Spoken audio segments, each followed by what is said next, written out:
Roya shama kam jirtu barnoota ajaa'ibatiin walitti deebinee jira. TikTok irratti wantoota gurguddoo lamaan isin argisiisa. Tokkoffaa irratti viidiyoo namni hidhatee akka namoonni biraa gadi hin buufanne godhame akkamiin gadi buufatu dandeenya karaa salphaa ta'een. Akkasumallee viidiyoo yeroo TikTok irraa gadi buufannu mallattoo TikTokatu irra jira jechuudha. Kanaafuu loogoo TikTok san akkamitti irraa balleessuu dandeenya karaa salphaa ta'een. Viidiyoo normaala isaa jechuudha akka bilbila keessanirraa ofii keessanii waraabdanii fakkeessitanii akkamitti TikTok irraa gadi buufatuu dandeessan. Kanan isin argisiisa. Baga irra deebiin gara chaanaala Oromaan dhuftan namoonni haaraa dhuftan yoo jiraatan subscribe gochuun maatii keenyatti dabalama. Akkasumallee gama peejii Facebookaatiin Sejii Media Network follow gochuun maatii keenyatti dabalama. Amma kallattii man karaa barumsaa isin dabarsa. Nafaana bu'a.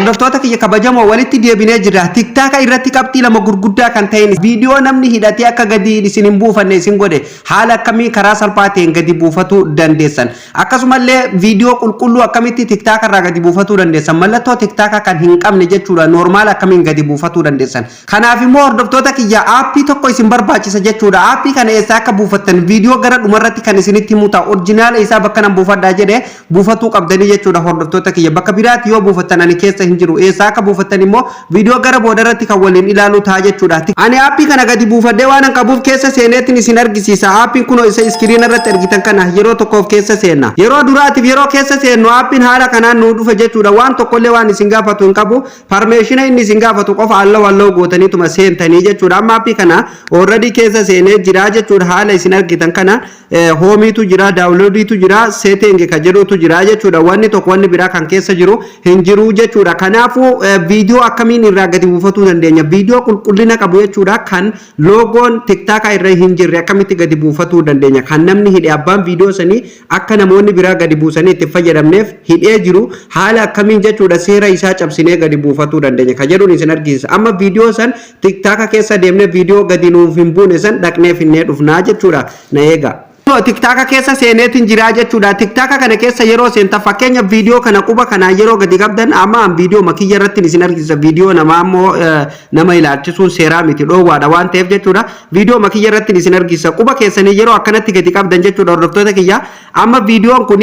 akka gadi bu'uuf ayyamamee jira jechuudha. Kan akka gadi bu'uuf namni abbaan viidiyoo sanii isiniif hin eeyyamne save viidiyoo bakka jedhu kana hin qabu jechuudha. Ammas yoo tuqe viidiyoon kun gadi bu'aa jechuudha. Kan kana hin qabne jechuudha. Akka itti gadi buufatanii san kan hin qabne maal gootanii quba keessanii gizee takka yeroo gadi buufatuuf gadi qabdan haala kanaan isinii dhufa yookaan maal gootanii jala kanatti gadi buutanii jechuudha hordoftoota kiyya kunoo asirratti tuqaan sadii yookaan mallattoo sheerii ni jirti immoo bilbilli tokko mallattoo WhatsApp illee ni fida irrumatti cuqaasta yeroo tokko asirratti ni cuqaastu jechuudha yeroo isin irratti cuqaastan haala kanaan jechuudha waa baay'ee jala kanaan isiniif dhufa jechuudha yeroo inni haala kanaan isinii dhufa isin maal gootan jechuudha hordoftoota kiyya copy link bakka jedhu kana qofa cuqaastanii jechuudha asirra cuqaastaniiti keessaa baatu jechuudha kanaafuu isin maal gootan hordoftoota kiyya copy link bakka jedhu tana cuqaastanii keessaa baatu jechuudha nama copy linkiin godha viidiyoo makiyya kana jechuudha sirriitti adda baafadha viidiyoon isa kana copy link godheetiin jira amma kallattii maaneessa dhanna aappii san keessa dhannaa jechuudha aappii keessa yeroo nu dhanne jechuudha waan tokko kan isin gootan hin jiru ufuma isaatiin fudhata jechuudha walitti hidhaadha waan ta'eef kun haala isin argitan kanaan jechuudha barbaadu jira jechuudha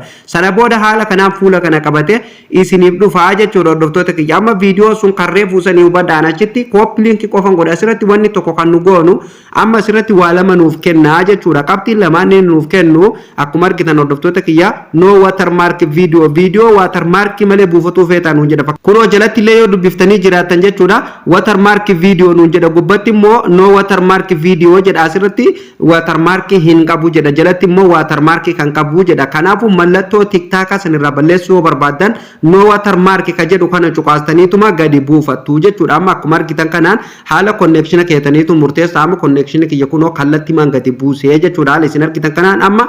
download ta'ee jira jechuudha guutumaan guututu viidiyoon kun amma download ta'ee jira mee gaalaarii keenya keessa seennee haalaallu mallattoo mee amma osoo gaalaarii keessa hin danne jechuudha asumarrattu gadi cuqaasnee ilaallaa jechuudha mallattoo TikTok sanni qabamoo hin qabu ka jedhu irratti cuqaasnee ilaallaa jechuudha hordoftoota kiyya kunoo haaluma isin argitan kanaan jechuudha amma waan tokkollee hin qabu jechuudha silaama mallattoo sun asitti bahuu qabdi jechuudha viidiyoon kun amma qulqulluudha jechuudha waan tokko hin qabu jechuudha haala kanaan gadi buufatu mee fakkeenyaaf gaalaarii keessa seenne waliin ilaallaa jechuudha faayil manaajeriin kiyya kanaa yeroo tokkoof keessa seena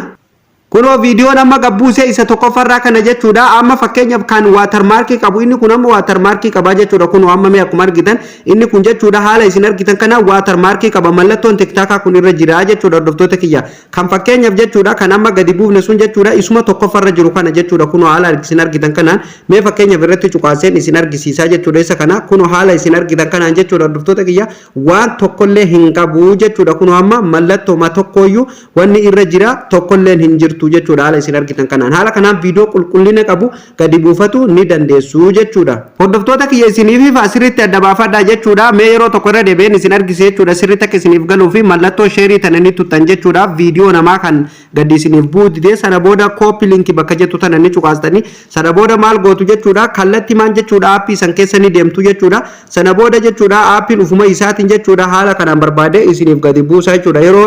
irratti cuqaasta jechuudha haala kanaan jechuudha viidiyoo sanillee gubbarra isiniif kaa'ee asitti kan watermark qabuu fi kan hin qabne isiniif fidaa jechuudha viidiyoo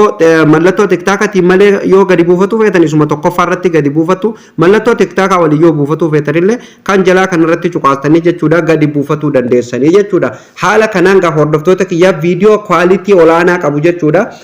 tiktaaka irratti yeroo argitan haala kanaan gadi buufatu ni dandeessu jechuudha aappii kana orjinaala isaa eessaa arganna jettanii kan yaaddoftan jechuudha salphumatti argattu jechuudha hordoftoota kiyyaa pilaastoor irraa hin buufatina bakkuma nan buufadhaa isiniin jedhe buufadhaa jechuudha hordoftoota kiyyaa sababni isaallee hordoftoota kiyyaa aappiileen kanaan wal fakkaatan baay'eetu jira jechuudha kanaaf orjinaala isaa jechuudha telegiraama kiyyarraan isiniif kaa'aa jechuudha telegiraama kiyya immoo eessaa akka argattan yuutuubii keessa seeneen isin argisiisa chaanaala kiyya jala ni seentu jechuudha chaanaala oroomaan kana jala eega seentanii jechuudha hordoftoota kiyya asirratti kunoo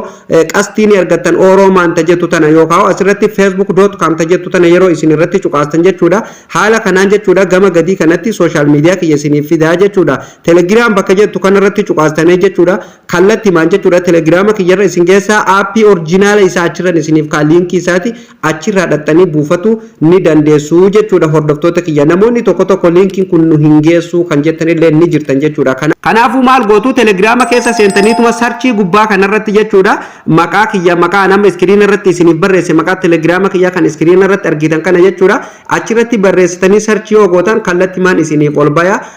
sana booda jechuudha keessa seentaniituma waan barbaadan aappiileen baroomsa baay'eetu achi keessa jira achi keessa waan barbaadan gadi buufatuu ni dandeessan aappiilee isin barbaachisu hundaa'uu jechuudha egaan hordoftoota kiyya baroomsa irra isiniif qabadee dhufillee jalqabaa kaamnee kan hangammatti waliin ilaalaa turre kana akka isin gammachiisuu fi akka warraa barattanillee abdiin qaba maarree isinillee viidiyoo kana ilaaltanii eega xumurtanii chaanaala oroomaan sabiskiraayib godhuun maatii keenyatti dabalamaa namoonni haaraa dhuftan yoo jiraatan akkasumallee viidiyoon dabalataa nama hunda dura akka ofii isaatiin isin dhaqqabuuf mallattoo notification irra kaa'u hin dagatinaa isiniin jenna viidiyoon keenya yoo isin gammachiise laayik tuquu hin dagatinaa akkasumas bakka isiniif hin galiin komentii jalatti nuuf barreessa liinkii qabiyyee keenyallee waliif raabsuu hin dagatinaa isiniin jedha hordoftoota kiyya akkasumallee viidiyoo keenya liinkii isaa hiriyoota keessaniif gruppii adda addaa irratti sheer waliif godhuu hin dagatinaa namoonni hangammatti viidiyoo keenya isin jala darbe viidiyoo hojjetamee jiru warreen gaafii na gaafatan baay'eetu jirtan jechuudha kanaafuu mata duree viidiyoo jedhu kana irra cuqaasuun viidiyooleen baroomsaa baay'eetu as keessa jira waan bilbila keessanii wal qabatu rakkoo bilbila keessanii wal qabatu hundaa akka keessan ilaaltanii furatuu ni dandeessu waan as keessaa dhabdan komentii jalatti yoo barreessitan bifa viidiyootiin kan isiniif deebisu ta'a akkasumas gara peejii feesbuuk oksijin miidiyaa neetworkiitiin kan na hordofaa jirtanillee fooloo godhuun maatii keenyatti dabalama peejii keenya irratti illee baroomsa baay'eetu achirratti illee isiniif gadhiifamaa jira waan ta'eef hordoftoota kiyya achillee nu hordofuu hin dagatinaan isiniin jedha baroomsa irraa qabadhallee asumarratti kan xumuramu ta'a baroomsa itti aanuun hamma walitti deebinutti turtii gaarii qabaadha.